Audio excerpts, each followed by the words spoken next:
নতুন কিছু face create করা হয়। পুরো স্কিমটাই ছিল নতুন কিছু ফেস ক্রিয়েট করার।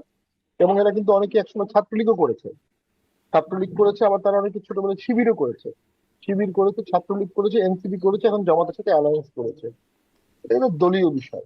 আমি এতে মোটেও অবাক হইনি এবং এটাই এক্সপেক্টেড ছিল।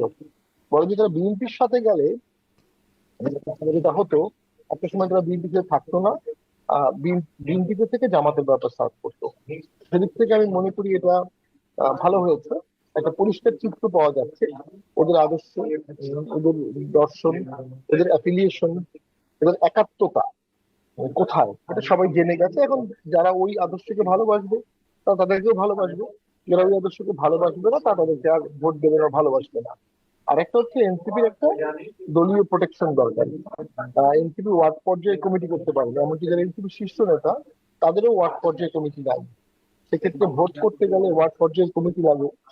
ভোটের পরে তারা নিরাপত্তাহীনতাও ভুগতে পারে। সে কারণে তারা জামাতের সাথে অ্যালায়েন্স করেছে। তো সব মিলিয়ে আমি মনে করি জামাত এখন ইতিহাসের মধ্যে সবচেয়ে বড় সবচেয়ে বড় ফরম্যাটে 50-60 বছরের মধ্যে আছে। তবে আসন কতগুলো পাবে এটা কিন্তু আবার নির্ভর করবে আওয়ামী লীগের ভোটিং ট্রেন্ডসের উপর। যদি ভোটটি 12 তারিখে হয়ে যায়, নৌকা মার্কা না থাকে, নৌকা মার্কার ভোটাররা ভোট কেন্দ্রে যাবে কিনা, গেলে কাকে ভোট দেবে, তারা যদি সিদ্ধান্ত নেয় যে তারা কিছু কিছু জায়গায় জামাতকে হারাবে, তাহলে ওসব জায়গায় অবশ্যম্ভাবী জামাত হারবে। কারণ যখন নৌকার ভোটটা বিএনপিতে যাবে, তখন বিএনপি আনপ্যারালাল হয়ে যাবে, বা লাঙ্গলে গেলেও অনেক ভালো ফল হবে। তারা যদি চায় যে যে কোনো মূল্যে আমরা এনসিপি কে হারাবো, এটা আওয়ামী লীগের জন্য খুব যৌক্তিক চাওয়া। এনসিপির বিপরীতে যে শক্তিশালী প্রার্থী আছে তাকে যদি নৌকা ভোট দিয়ে দেয়, পুরো চিত্রই পরিবর্তন হয়ে যাবে। তবে এগুলো কোনোটাই কাজ করবে না যদি একটা ম্যানুফ্যাকচার ইলেকশন হয়ে থাকে, যদি একটা প্রিডিসাইডেড ইলেকশন হয়ে থাকে, একটা ম্যাসিভ ইঞ্জিনিয়ারিং করা হয়ে থাকে। আমরা গন্ধ পাচ্ছি একটা ইঞ্জিনিয়ারিং হয়ে আছে, আমরা গন্ধ পাচ্ছি একটা কেন, প্রশাসনিক ছক কেন এবং তৈরি কিভাবে হয়ে গন্ধটা আছে। পাচ্ছেন? এবং এটা আমাদের অভিজ্ঞতা থেকে আমাদের মনে হচ্ছে, যে যেভাবে এনসিপি নেতারা এখনো দাপট দেখাচ্ছে, ডিসি অফিসে যেভাবে তারা বিহেভ করছে, তারা তো অলরেডি এমপি হয়ে গেছে এমন একটা ভাব তাদের মধ্যে চলে আসছে। এই আত্মবিশ্বাসটা থেকে আসছে? কারণ ভোটে তো আমরা মনে করি তাদের সেই আত্মবিশ্বাসটা আসার সময় এখন না, কিন্তু তারা সে আত্মবিশ্বাসী। এবং প্রশাসনিক ছক যেহেতু এনসিপি সাজিয়েছে, জামাত সাজিয়েছে, কিছুটা বিএনপিও সাজিয়েছে, সেই ছকে আসলে আমরা অনেকটা সুষ্ঠু ভোটের আকাঙ্ক্ষা দেখি না, বা আশা আশা দেখি না। আরেকটি হচ্ছে নির্বাচন কমিশনের কর্মকর্তারা বিগত 1 বছর 1.5 বছর আসলে নিরপেক্ষভাবে কাজ করেছে। ভোটার লিস্টে কি নির্ভুল হয়েছে? ভোটার লিস্টে কি অনেক ভোট ঢুকানো আছে? নির্বাচন কর্মকর্তারা কারা? এই সমস্ত বিষয়ে ন্যাচারালি আমরা কথা বলার সুযোগ পাইনি। আমাদের তো নিজস্ব ভোটে যাওয়াটাই ছিল একটা বেশ কঠিন বিষয়। তো সেই সমস্ত গুলো নিয়ে আমি মনে করি অসংখ্য আশঙ্কা রয়ে গেছে। তবে হ্যাঁ, এটা ঠিক, দেশটা দুভাগে ভাগ হয়ে যাচ্ছে, একটা জামাত লীগ ভাগ, একটা বিএনপি লীগ ভাগ। এখন সেখানে জাতীয় পার্টি কি করবে? জাতীয় পার্টি এখন পর্যন্ত কারোর সাথে কোনো ফর্মাল ভোটে জোটে যাওয়ার কোনো সুনির্দিষ্ট আলোচনা হয়নি। তবে ভোটের 2 দিন আগেও দেখা যায় অনেক সময় আন্ডারস্ট্যান্ডিং হয়। আমরা অতীতে দেখেছি ভোটের 2 দিন আগেও অন্য প্রার্থীর মার্কার প্রার্থীকে স্থিতি উঠিয়ে বলিয়ে দেওয়া হয় যে আপনি আমার ভোটগুলো ওনাকে দিয়ে দেন। তো সেটা হতে পারে, সেটা ভোটের মাঠে নামার পরে আমরা বুঝবো। যদি ভোটে কম্পিটিটিভনেস থাকে, যদি ভোটে আলোড়ন সৃষ্টি হয়, তাহলে অনেক প্রার্থী জাতীয় পার্টির ভোট চাবে, জাতীয় পার্টিও অনেক অন্য দলের ভোট চাবে। এর মাধ্যমে একটা সমীকরণ দাঁড়াতে পারে।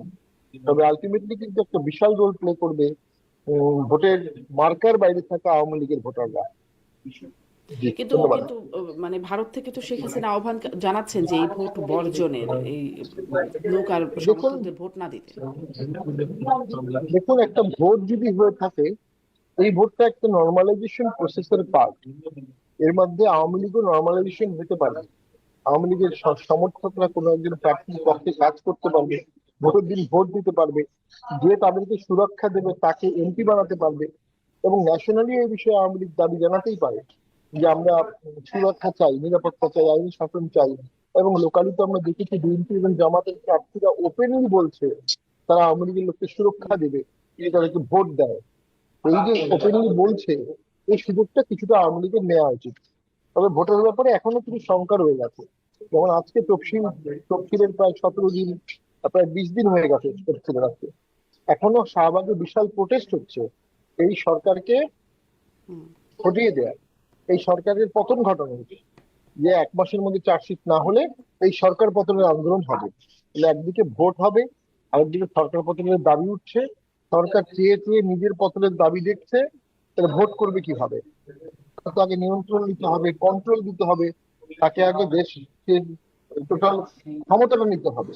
এগুলো যদি নিতে না পারে তাহলে ভোট করার সক্ষমতা কিন্তু সরকারের অর্জন হবে না, এবং একটা যেন তেন ভোট হতে পারে, একটা আচ্ছা, নিকৃষ্ট ভোট হয়ে যেতে পারে, ব্লাস্টেড হতে শাহবাগের পারে। ভোটের মানে শাহবাগের আন্দোলনও একটা ভোটের আগে একটা ফ্যাক্টর হতে পারে। ভোট সুষ্ঠু নির্বাচন হবে কিনা সেটা নিয়ে একটা প্রশ্ন তোলার জন্য শাহবাগের সেই প্রোটেস্টের কথা আপনি বলছেন, এটা নিয়ে আমি আরেকটু আলাদা করে কথা বলতে চাই। তবে আপনি বললেন যে ভোটের আগে বা আর এক সমীকরণে অনেক কিছু আরো পরিবর্তন হতে পারে, ঠিক আগ মুহূর্তে অনেক কিছু পরিবর্তন হতে পারে। আমি মুস্তাফিজ, এমনকি নির্বাচনের পরেও মানে আহ, একটা সমীকরণ, সংসদে যাওয়ার একটা সমীকরণ বা সরকারে কিভাবে যাবে সেই সমীকরণ হতে পারে, এটি আসলে আসছে জামাতের আমিরের বক্তব্য থেকে। তিনি রয়টার্সকে দেওয়া সাক্ষাৎকারে তিনি বলছেন ঐক্যমতের সরকার করার ব্যাপারে আলোচনা হয়েছে, প্রস্তাব আছে তাদের।